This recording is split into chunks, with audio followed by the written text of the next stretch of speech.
Guys, I just saw the greatest iteration of Spider-Man, and it was pretty crazy. There was a wide variety of villains that we've never seen together in one place before, such as Electro, Lizard, and Green Goblin. I was absolutely shitting my pants when these fan-favorite characters came on the stage. Despite the villains I previously mentioned, I think my favorite was Swiss Miss. Everyone loves themselves some Swiss Miss. She's the best character. At one point, Spider-Man got hurt, and I don't think he was pretending, and that shows the true performance power of whoever was behind the mask. Also, this version of Spider-Man was live, which was odd. After my viewing of that, I dragged myself into a theater, quote-unquote theater, to see the inferior No Way Home, and I have to admit, I was shocked. I was thoroughly and utterly shocked that this movie was not a complete and utter garbage fire. The premise sounded messy. The leaks sounded messy. And knowing Jon Watts' previous work with Spider-Man, I thought it was going to be messy. But at the end of the day, Jon Watts pulled a good Spider-Man film out of his ass, and I am astonished. This review/video essay of sorts will contain spoilers because I'm not sure if there's a way to discuss the film without spoilers.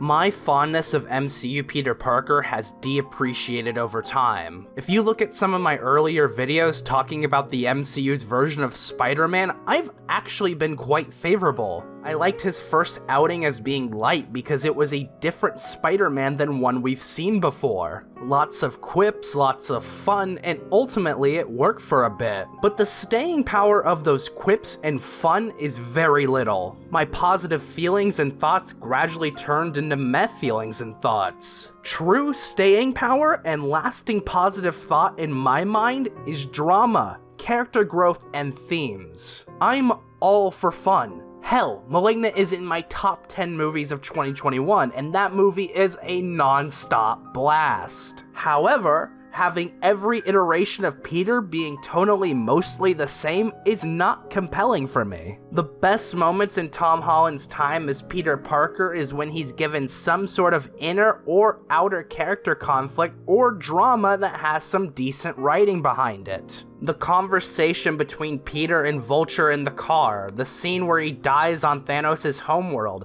and the 3 seconds of Far From Home where he takes a breath to focus and then immediately almost ruins it by saying fucking Peter Tingle. For me, and again, for me, these are the only moments that come to mind. These are the only moments that actually grip me in the theater. Let's think about Into the Spider-Verse for a second. I'm not going to be using the Raimi trilogy for comparison because I do not have the mental energy for some wiener dude in the comments to think I'm some Raimi fanboy that gargles the cockwater of Samuel himself. I don't think the new Doctor Strange movie looks interesting. Does that make you happy? See?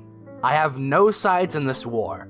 I'm a Switzerland, and as we all know, Switzerland was the real hero in World War II. In Into the Spider-Verse, we have the death of Spider-Man and the global reaction to that. We have Prowler learning that Miles Morales is Spider-Man and Prowler dying, and then those two conversating. Miles' dad talking to him about how there's a spark inside Miles, the leap of faith, and Miles getting back up despite getting ozoned by Kingpin. These moments are incredible, and they are plentiful in a movie filled with jokes, electric visuals, and a fucking anime girl Spider-Man. 5 select moments. Not even all the moments I counted while skimming through the film, and they outnumber the 3 moments that I pulled from 5 appearances of MCU Spider-Man. I skimmed all 5 films to see if I could find any extra moments that made me feel anything, and I couldn't. The problem is not about humor, it's about focus. No Way Home finally puts the focus on the character drama that Peter Parker needs, and it makes for a mostly satisfying film. By the end of the film, I cared for this iteration of Peter Parker. I was invested in him, and I was intrigued to see how he would be handled moving forward.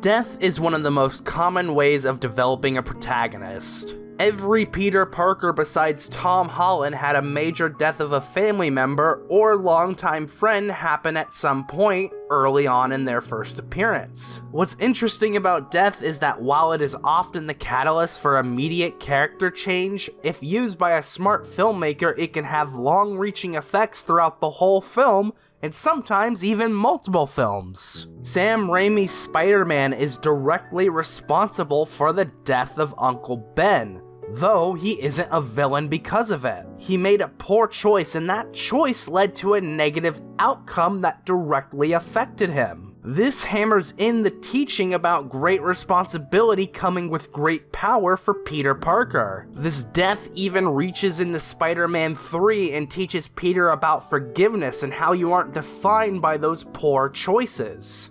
You can always be better. Peter in the MCU has had 2 deaths that could potentially inform his character. Quentin Beck, which happens at the end of Far From Home, and Iron Man, which happens at the end of Endgame. The death of Quentin Beck was not expanded upon in No Way Home explicitly, so it ultimately is a bit tricky to figure out if it actually helped Peter and his development. Peter Parker actively rejecting the authority and decision-making of Strange feels like a natural progression from the natural trusting of Quentin Beck he had in Far From Home.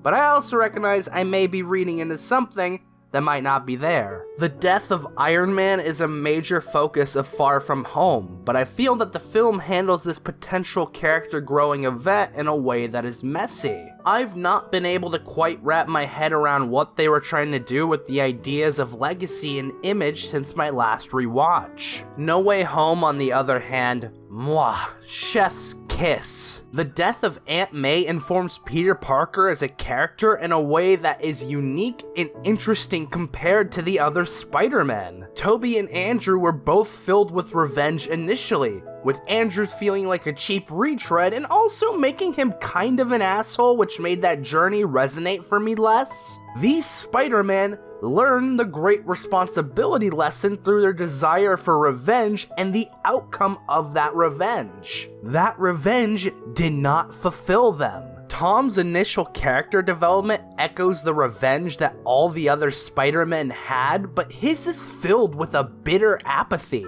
He has decided to give up. He no longer wants to help these villains that have torn Aunt May away from him. It's only through the conversation with these older and more experienced Spider-Man that Peter's mind is partially changed. I'll touch on the partially at a later moment. We have a sort of good Peter Parker and bad Peter Parker dynamic set up during this rooftop conversation. Tobey is a Spider-Man who wants Tom to learn from his mistakes, and Andrew's trying to warn him by talking about what bitterness does to a person. What brings it home for me and for Tom is the shifting of the topic to Aunt May's parting wisdom.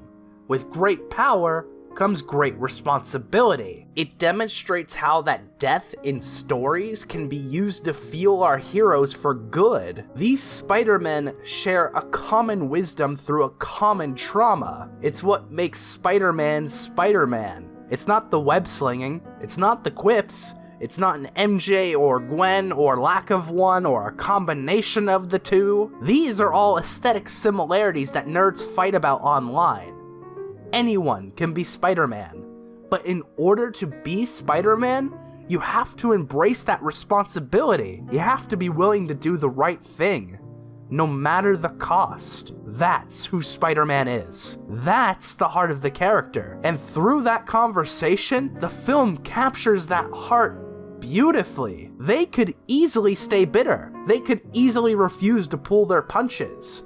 And at the end of the day, you as an audience member would understand. We've had 1,000 revenge stories where the characters slaughter tens if not hundreds of people for revenge, and they don't spare their target at the end of the story. It's not bad writing, not in the slightest, but turning that revenge story into being something greater, refusing to turn your back on the right thing no matter how difficult that refusal may seem, that's Spider-Man. And that is why I love the character. And now we circle back to that partially. Spider-Man, while intent on helping the other villains, has his mind set on killing Goblin. The film intentionally does not resolve that conversation thread during that conversation, and I love that. It gives Peter a moment of weakness when battling Goblin. It makes him a flawed hero, which Peter Parker definitely is. The responsibility should never be easy for Spider-Man. Absolutely never. There is no dramatic weight in having Spider-Man perfectly and stoically choosing to do the right thing.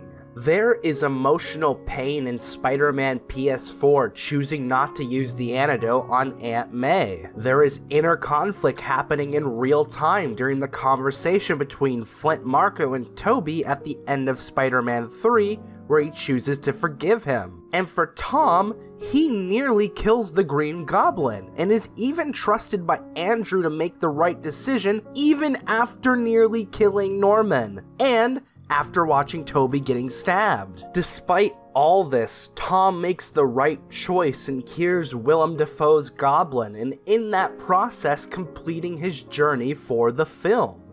It's beautiful filmmaking. This is the stuff I love from Jon Watts. The stuff I'm genuinely surprised he included in the film. But I also wasn't surprised while watching the movie because this film is certainly messy to a noticeable extent.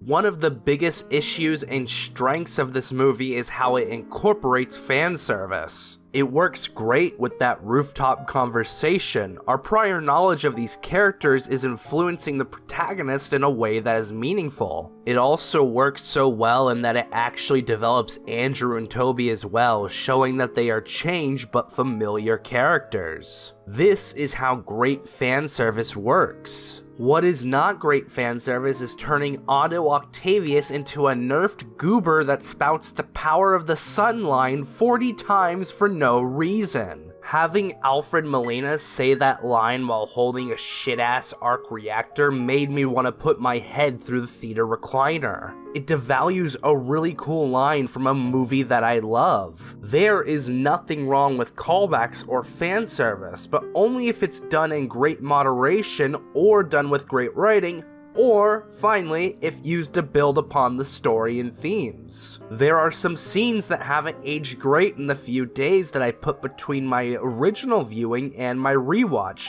let alone I can't even imagine how they'll age in a few years. The initial entrance of Tobey and Andrew, their conversation together is really bizarre and adds almost nothing to the story. It's aged poorly in just a few days. I think having them swing in and start their conversation on the rooftop would have been a much better entrance. You would still get that sense that these characters are familiar but different, but also introducing them in a really awesome dramatic way. If that scene was their first scene in the film, I probably would have cried. No joke. You can have some fun and goofy moments with these three Spider-Men, but the rest of the film needed to tone down the fan service for those moments to feel special. Cut Charlie Cox, cut the scientist line, cut all of that stuff, and let me start shitting my pants after the rooftop scene. That's where we can get some fan service payoff.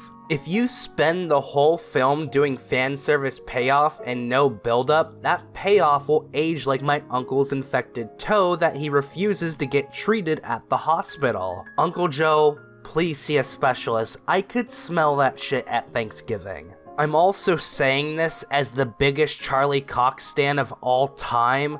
I love that he's in the MCU, but even my caveman brain recognizes that he adds nothing of value to the overall quality of the film. I want to come back to Otto because he is my second favorite Spider-Man villain in film. I've always been partial to Green Goblin from the first film, but Alfred Stock is an incredibly close second. Obviously, these two characters are shit compared to my favorite comic book Spider-Man villain, Big Wheel, which is everyone's favorite, of course. Otto does very little throughout the film, and being controlled by the nanotech is a really weird choice that I don't like. It is comical how easy they are able to control Otto throughout the film, and this makes him a goober, and honestly, I'm not the hugest fan of Goober Otto. Dude is a glorified Scooby-Doo villain in No Way Home until his inhibitor chip is fixed. They absolutely did him a disservice because they pulled every villain from the moment before they died, at least most of them. Otto gets pulled right before his character arc is complete, and it's just really weird.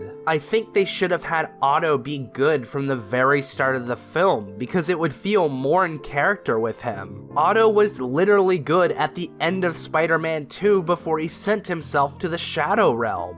Otto becoming good again in this story means nothing because we've already seen it. I think a potential idea of how our choices don't define us could be expanded upon if you make Doc good from the start. Having his journey be one of atonement and then adding a conversation between Tom and Willem at the very end could make for great additional theming. And this would also echo Spider-Man 3's idea of how our previous choices don't define us. Like, I'm nearly watering at the mouth imagining this film if Otto was fixed from the start and had to work towards being a hero. That would be so cool. There also should have naturally been some sort of dialogue between Tom and Willem after he is finally cured. It's weird that there isn't one, and having a conversation centered on forgiveness and atonement seems like the softest of softballs, and I'm surprised they didn't swing for the park with it. Off topic, but when I was 8, my dad left me in the car for 3 hours while he played a softball game with his friends in the fall, and I shit my pants because he forgot about me. This is both a true story and a story that is not funny at all. It's just kind of sad. I don't know why I told that.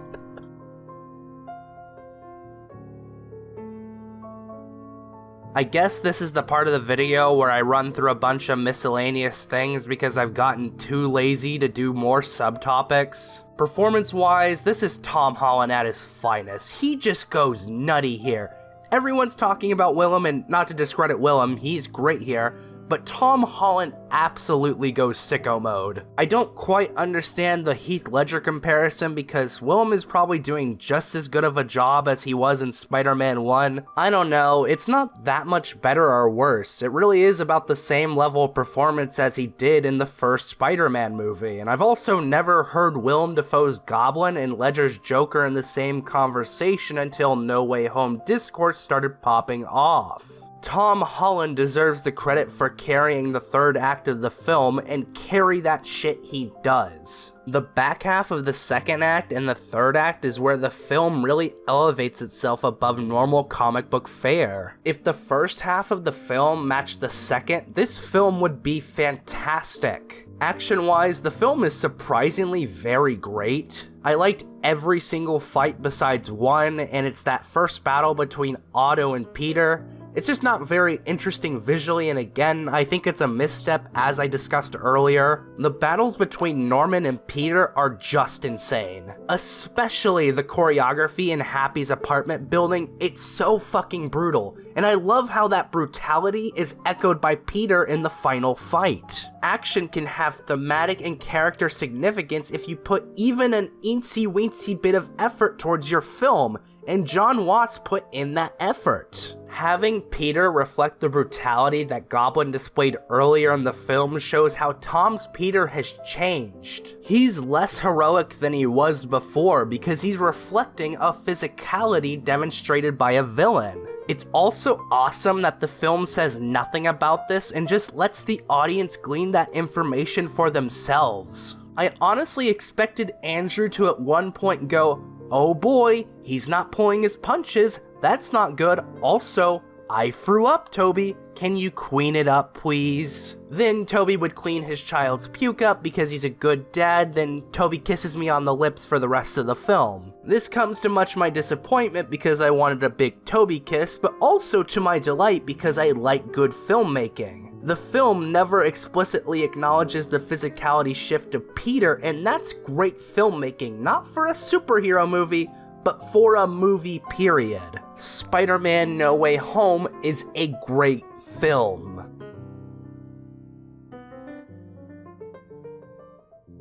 I'm genuinely surprised I liked No Way Home, but I'm glad that I did. I never want to be right if I expect something to be bad because I like good movies. The first half is a bit of a mixed bag at times, but the second half absolutely slams for the most part. At least it slams where it matters. It's also got some great filmmaking behind it, but the messiness can take away from that stuff at times. Considering all things, I'm giving No Way Home an 8 out of 10. It's pretty damn good, but a bit of a mess. If you like No Way Home, let me know. If you had issues with the film, let me know. Either way, I just kind of want to know. I'm always interested on what my audience thinks on a particular movie or my thoughts on a movie.